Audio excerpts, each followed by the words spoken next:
The Poco M series getting a bit of a glow up, but are we really going to call this Pro? Hey there, this episode of Some Gadget Guy is brought to you by viewers like you, all of the incredible people sharing content across social media, and the generosity of my patrons at patreon.com/SomeGadgetGuy. More info on those awesome nerds later in the video. Alright, the folks at Poco sent this my way, the Poco M8 Pro 5G to test drive, review, share some thoughts on this new M series device. This is kind of an interesting revisit for me. I have not spent a lot of time with Poco M series. I mean, it's been a while. This is, I think, the last one I could find in my collection of phones. M series representing a more budget-friendly version of the phone, but the last time I went hands-on, we were in that really awkward 5G transition for a lot of the Poco devices. Parts and components were getting switched around.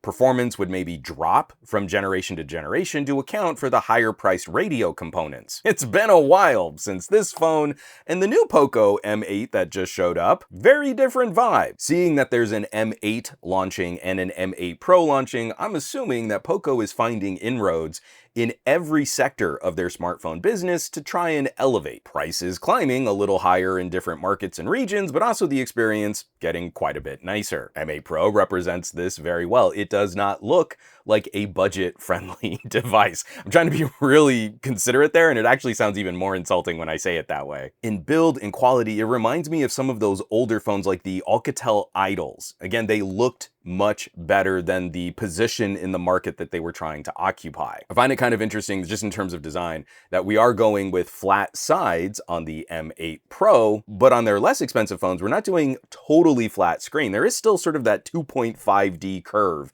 into the bezel and into the frame. The back looks really nice. It feels okay for the material choices that are present on the rear of this phone. And some really interesting things with this aesthetic. And we see the seam running down as I catch the light, but it is a totally flat surface on this part of the phone. Dual camera system back here, we'll talk about that in just a bit, but I like that this large square cutout does not look exactly like an iPhone clone, and it's centered. I really like centered camera modules. If they're circles or squares or squircles, at least you can put it down on a table and it's gonna rest a little flatter, especially when you put the case on, the case which is included in the box, and it's got a raised lip, which even further helps even out the waka waka waka that you can have when you're trying to use your phone on a flat surface. The display is pretty, a 1.5K AMOLED with options for 60 Hertz or 120 Hertz. This is not in that price tier where we're gonna get the fanciest screen scaling technologies, but we do have high refresh, which makes this experience feel very fluid. One of the price compromises isn't even really that much of a compromise. We're back to an optical fingerprint sensor in the screen. It is a little finickier, because it's so low, I have a hard time with my stumpy thumb getting down there. It is a little finickier than a good ultrasonic fingerprint sensor. Even our less expensive optical sensors today are heads and shoulders better performers than where we were even a couple years ago. I will be the cranky butt though on Xiaomi and Poco devices. I miss the power button fingerprint sensor. I really felt like that was the best ergonomic biometric security, fast access portal to your device. We've got a Poco M with stereo speakers, and they are matched stereo. I think they sound pretty good.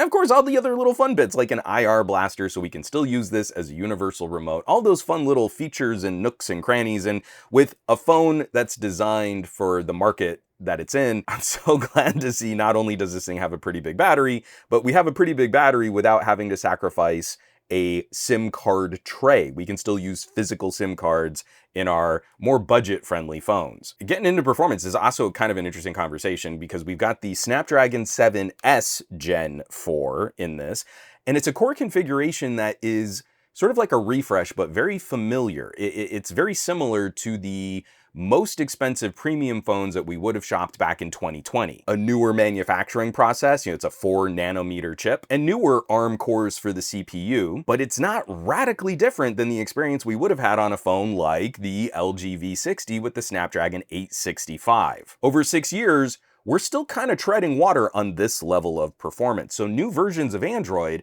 have to keep supporting performance tiers that would still be perfectly fine on much, much older devices. This whole conversation about software longevity and security patches and performance and new apps coming out, we're still supporting this level of performance. For folks who have been watching my channel for a while, it's the Snapdragon 865 that I hold up as that first mobile processor that really elevated us into proper compute power. A chip that felt like you could get work done on it and maybe displace some laptop use. And now that's a tier of performance we're seeing down in the Poco M series. That's very encouraging to see that our computer needs are actually elevating. Maybe we're not getting the most exciting, huge jumps in performance or huge changes in polish and features on the premium tier devices, but our entry-level devices still have plenty of room to grow.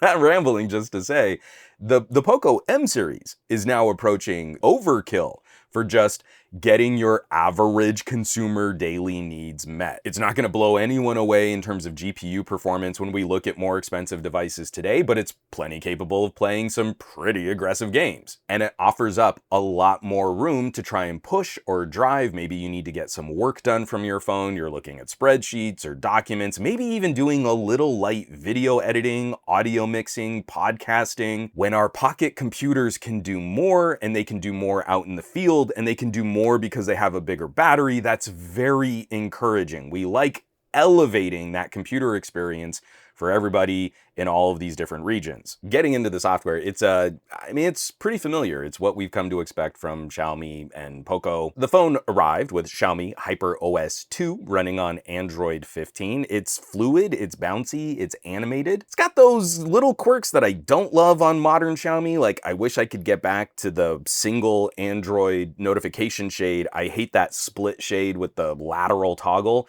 I like making my phone all one vertical column. I think side swipes are a bad idea when that's a universal back button for your phone. But HyperOS is a fun animated skin. We've got a lot of those little Xiaomi add-ons that kind of enhance and help you pair with other devices and accessories. It's only really been facing tougher competition, I would say, over the last 2 years as Oppo and Vivo have really cleaned up their interfaces, their skins, and brought more of that fun animation to their devices too, where Xiaomi, I think, was ahead of the curve on some of that fun stuff. So we'll definitely have to see how this device ages, because it's plenty of horsepower. It shouldn't be an issue running HyperOS 3 whenever those updates push and trickle down to various devices. The camera situation is kind of funny. We've got one good main camera sensor. This is a new Light Fusion 800, a 1/1.55 inch type sensor.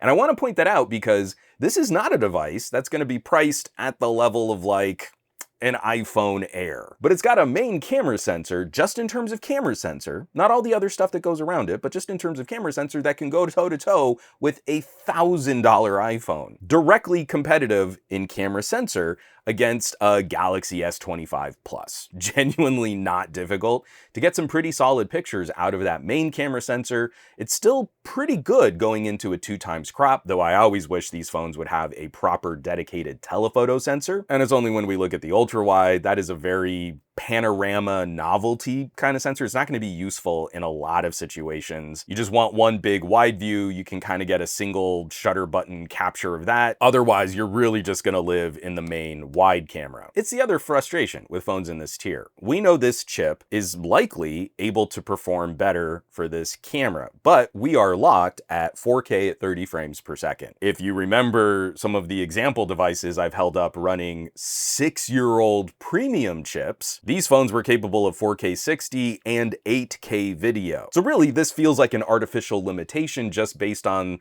the tier of the device, not necessarily what the components could actually achieve if we could dig into this camera firmware. It is nice 4K video. I wish I could push it a little harder, but that's gonna bring us to the battery, a 6,500 milliamp hour cell that supports up to 100 watt hypercharge. It's real nice that when Poco sends out a phone, it comes in a big chunky box, because that means not only do we get the phone and a pre-applied screen protector and, I mean, a passable case. I really wish this case would show off the design of the phone more. You put it on and it's just sort of a a gray slab. It doesn't look that great. But also in the box, we get the 100-watt charger. Not only can the Poco M8 5G charge more than twice as fast as a phone like the Galaxy S Plus, they include the fastest charger in the box with the price of the phone. I have to keep hammering this point home as an American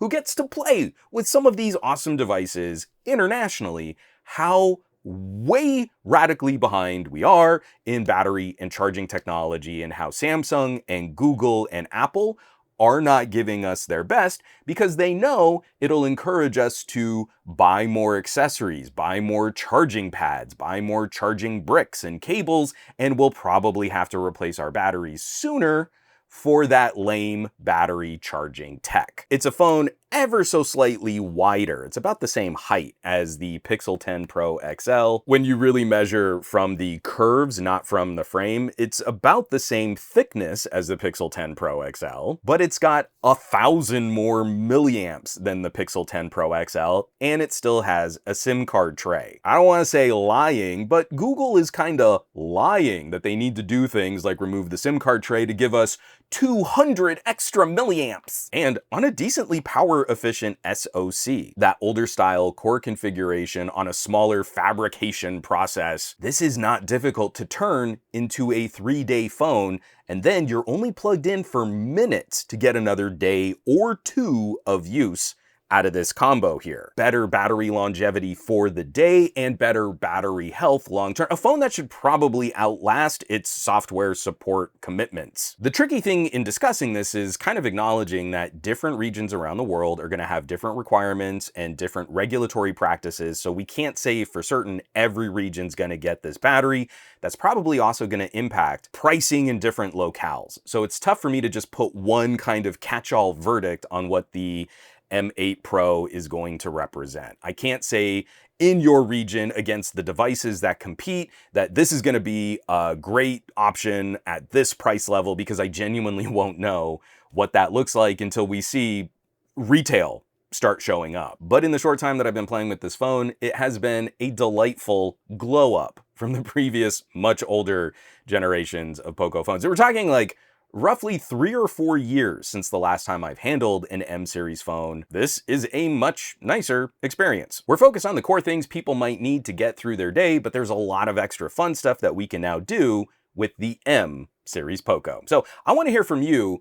Where do you think we might push a little bit more aggressively next? I worry that at the premium tier, we're kind of constrained by an idea of cost, phones getting too expensive, and companies that aren't really wanting to take risks. So now it's in the entry level and lower mid-range. I think we might see some bigger jumps over the next couple years. Where do you think Poco should go next with an M series? Are we concerned about rising component costs? Are there other features that you could add to this that might offset some of that troubling price hike? Drop me some comments down below. I'm kind of curious to get into the philosophy of this, especially for folks who have been following Poco a little bit more regularly than I have over the last couple years. Okay, legit wrapping this up. Thanks so much for watching, for sharing my videos, subscribing, smashing bell icons, doing all that fun stuff for the algorithms. I love getting to dig into this stuff. I am going to play with the 7S Gen 4 and publish a little benchmarking on this. I'm not expecting it to blow anyone away, but I just want to kind of put into context where we've been in performance, and the folks who are going to get to see all of those nerdy bar graphs are my incredible patrons. They get my benchmarking articles, there's the private Discord, group chat, production diaries, behind the scenes. They get all my videos in 4K. They're basically the coolest tech pals in the universe, so I hope you'll check them out. I hope you'll consider joining the community at patreon.com/SomeGadgetGuy. Now, you know where you can find me around the rest of the internet, at SomeGadgetGuy, basically everywhere, but these days, trying to spend a bit more time on the Mastodons, a lot less so on the Facebooks, Threads, Instagrams, and none at all on that dumpster fire site, and I will catch you all on the next review.